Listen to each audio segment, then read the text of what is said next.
तुमचं स्वागत आहे भारत सत्ता लाईव्ह या न्यूज चॅनलमध्ये। आज आपण आहोत शिरसी या गावामध्ये। या ठिकाणी एक घटना अशी घडलेली आहे की पोलिसांचा ताफा या गावात दाखल झाला आणि या ठिकाणी अतिक्रमण करून राहत असलेल्या काही घरांना इथे पाडण्यात आलं। या घरांना आज पहाटेच्या वेळेमध्ये पाडण्यात आलं। या घरामध्ये राहणारी ही लोक आज घराशिवाय इथं बसलेली आहेत। आज हे सर्व लोक घराशिवाय बेघर होऊन या झाडाखाली आहेत। याच ठिकाणी हे बसलेले आहेत। या ठिकाणी यापूर्वी या ठिकाणी त्यांची ही घरं होती आणि आज तिथं सपाट मैदान झालेलं आहे। तिथं त्यांची घरं पाडण्यात आलेली आहेत। आज आपण त्यांच्याशी हितगुज करणार आहोत, त्यांना विचारणार आहोत त्यांच्यासोबत नेमकं झालं काय। आणि मला मिस्टर नाही आहेत, त्यांनी घर पाडलं डायरेक्ट, काही विचारपूस काहीच केली नाही आहे। मी लग्न झाल्यापासून इथंच राहते। मालक वरून 11 वर्ष झाली। माझी मोठी मुलगी आता सध्या 14 वर्षाची आहे। काय झालं ताई? आम्ही इथं राहत होतो साहेब, तर आम्ही झोपेतून उठलो सुद्धा नव्हतो, तर येऊन घर पाडले आमचे। सर आम्हाला उठूच दिले नाहीत आणि बाहेर बी जाऊ दिले नाही। बाहेरच्याला इकडं बोलू दिले नाहीत आणि उभी दिले नाहीत।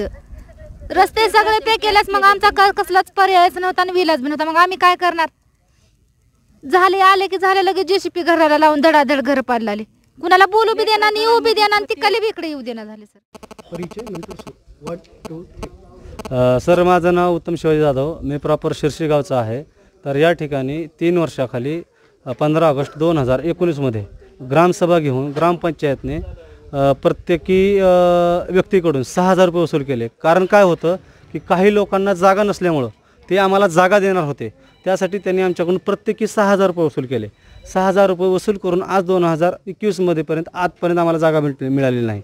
पण आमच्या गावामध्ये असे काही कुटुंब आहेत की त्यांना अद्याप जागा नाही आणि काही कुटुंब असे आहेत की एका घरामध्ये 4-4 फॅमिलीज राहतात।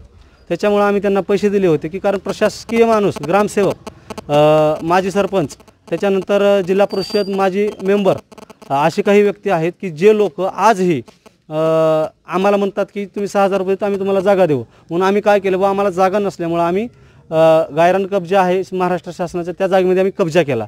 त्या जागेमध्ये कब्जा केल्याच्या नंतर 8 ते 4 दिवसांनी आम्हाला कसल्याही प्रकारची नोटीस न देता आम्ही ज्या लोकांनी आमच्याकडून फसवणूक करून 6000 रुपये घेतले त्यांच्यावर आम्ही काल हा FIR गुन्हा दाखल केलेला आहे। ही माझ्याकडं FIR कॉपी आहे। ह्या FIR कॉपीमध्ये मी त्यांच्यावर गुन्हा दाखल केलेला आहे। तर हा गुन्हा दाखल केल्याच्यानंतर त्यांनी त्यांच्यावर कारवाई करायचं सोडून प्रशासनानं आम्ही झोपेमध्ये असताना त्यांनी डायरेक्टली येऊन आमच्या घरामधले लहान लेकरं झोपलेले असताना त्यांना बाहेर काढून त्यांना मारहाण करून त्यांचे घरं उद्ध्वस्त करण्याचा कार्यक्रम केलेला आहे। आणि आम्ही आडवा गेल्याच्यानंतर आम्हालाही त्यांनी मारण्याचा प्रयत्न केलेला आहे। हे मला इथं लागलेलं आहे।